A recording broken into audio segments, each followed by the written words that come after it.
নমস্কার। আমি আমার এই চ্যানেলের প্রথম আলোচনার বিষয় নিয়ে আজকে আপনাদের সম্মুখে উপস্থিত হয়েছি। তো আজকে আমি যে বিষয় নিয়ে আলোচনা করব সে বিষয়টা হচ্ছে কবি জীবনানন্দ দাশ, যিনি আমাদের সকলের কাছে প্রকৃতির কবি হিসেবে পরিচিত। তার রচিত একটি অতি জনপ্রিয় কবিতা আবার আসিব ফিরে। তো আসুন আমরা কবির মূল কবিতা নিয়ে আলোচনা করার পূর্বে কবির ব্যক্তিগত জীবন সম্বন্ধে একটু জেনে নিই। কবি জীবনানন্দ দাশ আধুনিক বাংলা সাহিত্যের একজন অন্যতম ও শ্রেষ্ঠ কবি। তিনি পূর্ববঙ্গের অর্থাৎ বর্তমান বাংলাদেশের বরিশাল শহরে 1899 সালের 17ই ফেব্রুয়ারি তারিখে কবির জন্ম হয়। তিনি ইংরেজি সাহিত্যে MA পাশ করে নিজেকে অধ্যাপনার কার্যে নিয়োজিত করেছিলেন। তার রচিত কবিতাগুলোতে আমরা ইতিহাস চেতনা, বিপন্ন মানবতার ব্যথা, বিষণ্ণতা ও নিঃসঙ্গতা ইত্যাদি ভাবের প্রকাশ পাই। কবি প্রকৃতি ও মানুষের প্রতি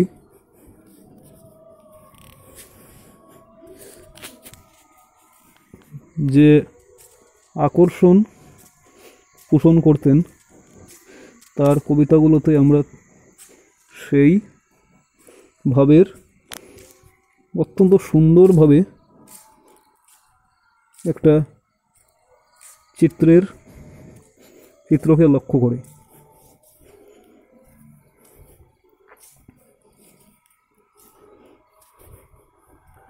তার রচিত প্রথম কাব্যগ্রন্থ হলো ঝোড়া পালক। কবির রচিত অন্যান্য কাব্যগ্রন্থগুলো হলো বনলতা সেন,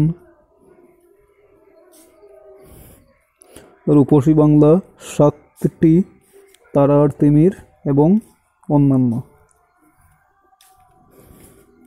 তো আমাদের আজকের আলোচ্য এই রূপসী বাংলা কবিতাটি কবির রূপসী বাংলা কবিতা নয়, আজকের আলোচ্য কবির আবার আসিব ফিরে কবিতাটি কবির কাব্যগ্রন্থ রূপসী বাংলার অন্তর্গত।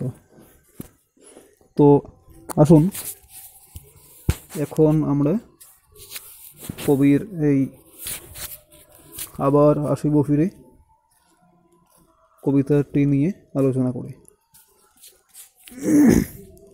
তো আবার আসিব ফিরে অর্থাৎ কবিতার এই নামটার মধ্যেই আমরা কবিতার মূল ভাবের প্রকাশ পাচ্ছি। আমরা বুঝতে পারছি অবশ্যই যে কবি কোথাও আবার ফিরে আসার কথা বলছেন। তো এখন প্রশ্ন হলো কবি কোথায় ফিরে আসার কথা বলছেন এবং কী রূপে তিনি এখানে ফিরে আসার কথা বলছেন। তো কবি এই যে এখানে আবার ফিরে আসার কথা বলছেন, এই আবার ফিরে আসার জায়গাটা হলো কবির স্বর্গাদপি গড়িয়সী এই মাতৃভূমি অর্থাৎ বঙ্গভূমি। এই বঙ্গমায়ের কোলে কবির জন্ম। তার এই জন্মস্থান কবির কাছে স্বর্গাদপি গড়িয়সী।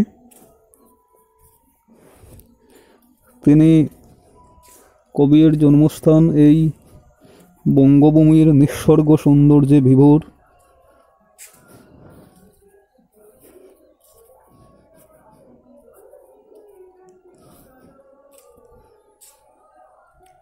কবি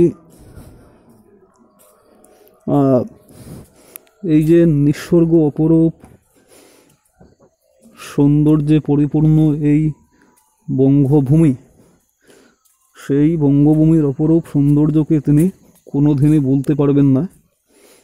তিনি এই বঙ্গভূমিকে ছাড়া কোথাও থাকতে পারবেন না। তাই তিনি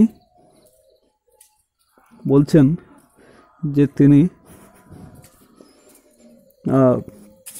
আবার এই বঙ্গভূমিতে ফিরে আসবেন যে কোনো রূপে। তো এখন মূল কবিতায় আসা যাক। আবার আসিব ফিরে ধানসিঁড়িটির তীরে এই বাংলায়, হয়তো মানুষ নয়, হয়তো বা শঙ্খচিল শালিকের বেশে, হয়তো ভোরের কাক হয়ে এই কার্তিকের নবান্নের দেশে।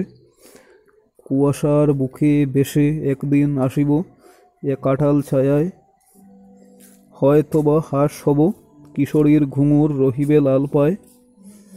সারাদিন কেটে যাবে কলমির গন্ধ পড়া জলে বেশে বেশে, আবার আসিব আমি বাংলার নদীমাঠ ক্ষেত ভালোবেসে।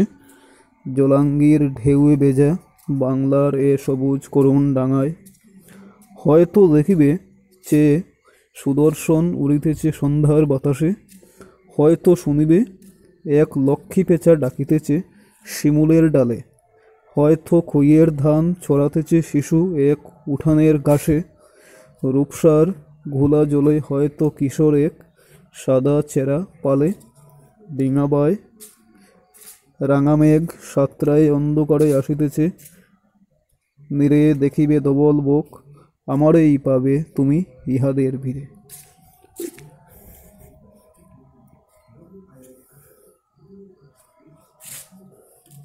আবার আসিব ফিরে ধানসিঁড়িটির তীরে এই বাংলায়।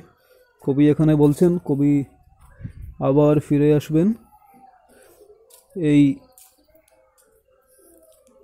বাংলায়, যে বাংলায় ধানসিঁড়ি নামক একটি নদী আছে। কবি হয়তো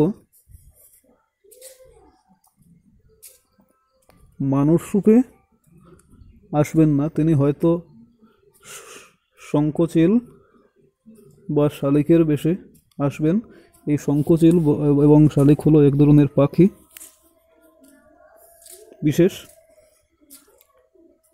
বা হয়তো তিনি আসবেন ভোরের কাক হয়ে, ভোরের কাক অর্থাৎ ভোরবেলা যে কাক ঘোষণা করে যে রাত্রি শেষ হয়ে দিনের শুরু হয়েছে। তো হয়তো কবি সেই কাক হয়ে পুনরায় এই বঙ্গভূমিতে ফিরে আসবেন এই কার্তিকের নবান্নের দেশে। এই কার্তিকের নবান্নের দেশে অর্থাৎ কবি কার্তিক মাসে বঙ্গদেশে যে নবান্ন উৎসব পালন করা হয় সেই নবান্ন উৎসবের কথা বলছেন। এই নবান্ন উৎসব পালন করা হয় হেমন্ত ঋতুতে অর্থাৎ কার্তিক ও অগ্রহায়ণ মাসে, বিশেষ করে কার্তিক মাসে। তো কবি বলছেন তিনি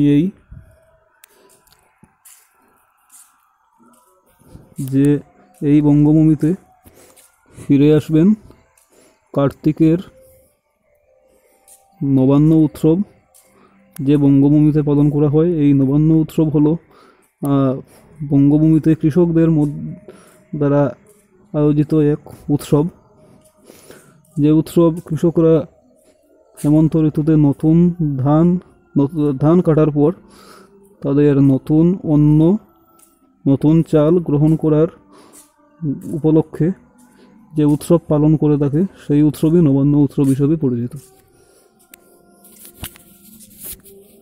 তো এই নবান্ন উৎসবের কথা কবি বলছেন।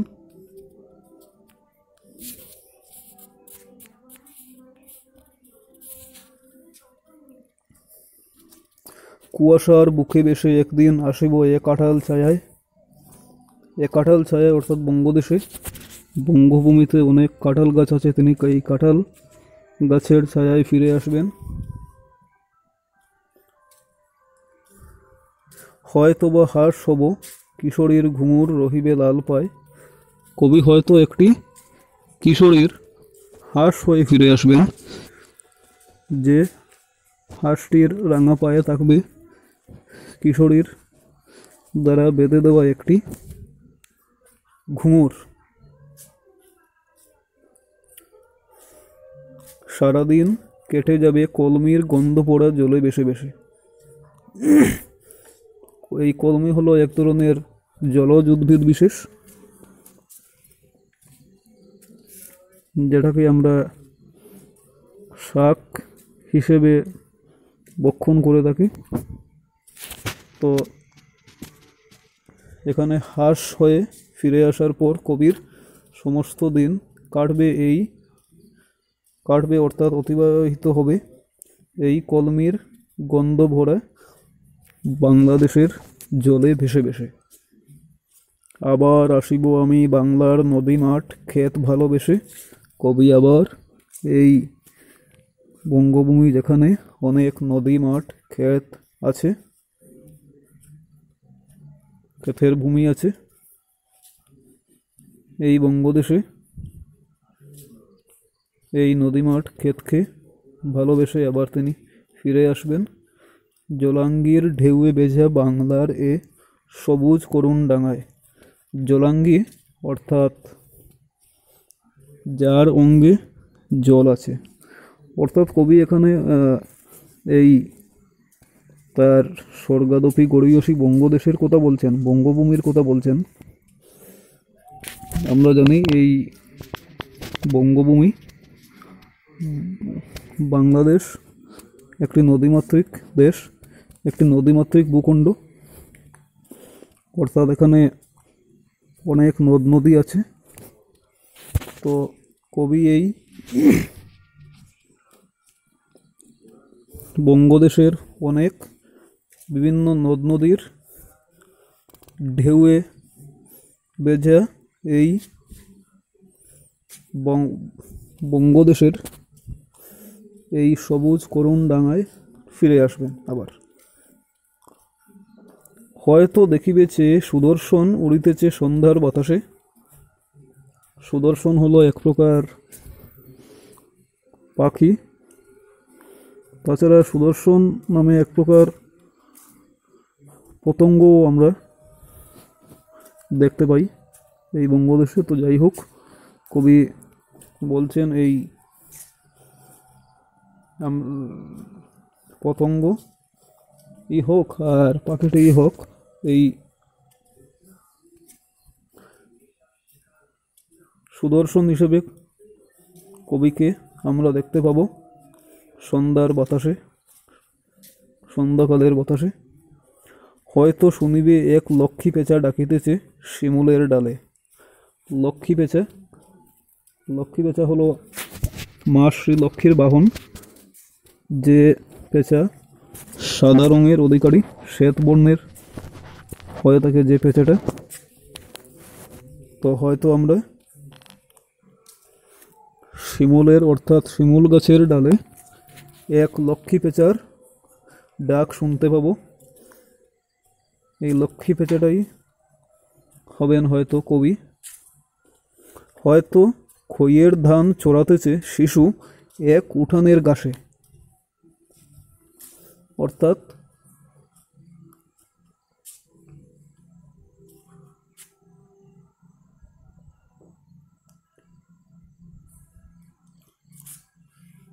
কবি হয়তো একটি শিশুরূপে এই বঙ্গভূমিতে আবার ফিরে আসবেন, যে শিশুকে আমরা দেখতে পাবো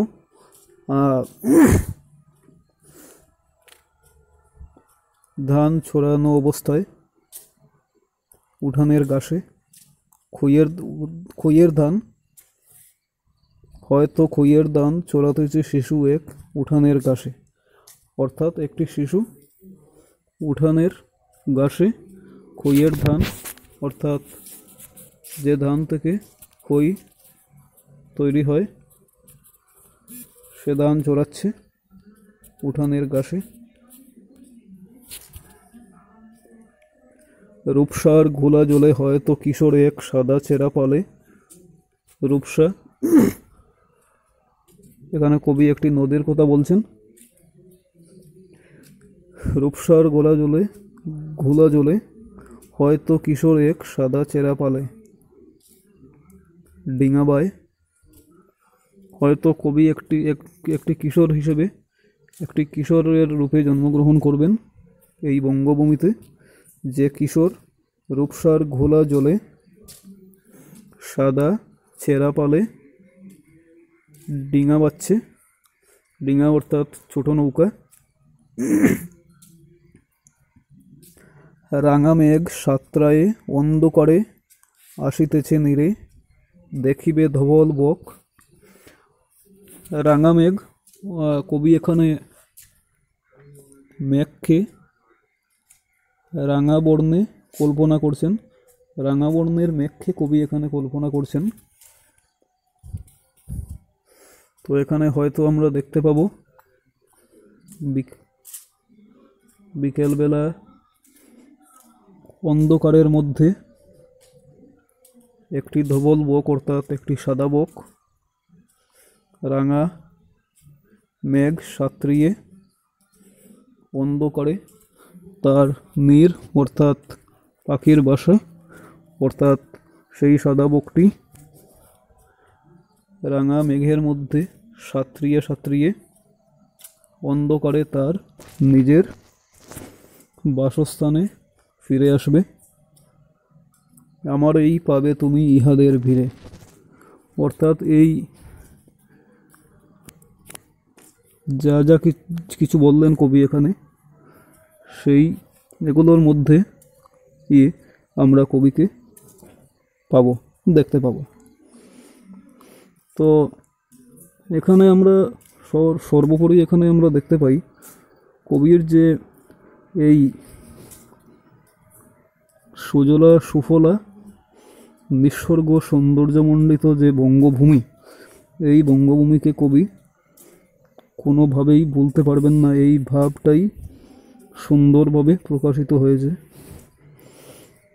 তার প্রবল ইচ্ছা তিনি এই জন্মের পর পুনর্জন্মে তিনি এই বঙ্গভূমিতে হয়তো মানুষ রূপে বা না হলে অন্য কোনো কীট পতঙ্গই হোক,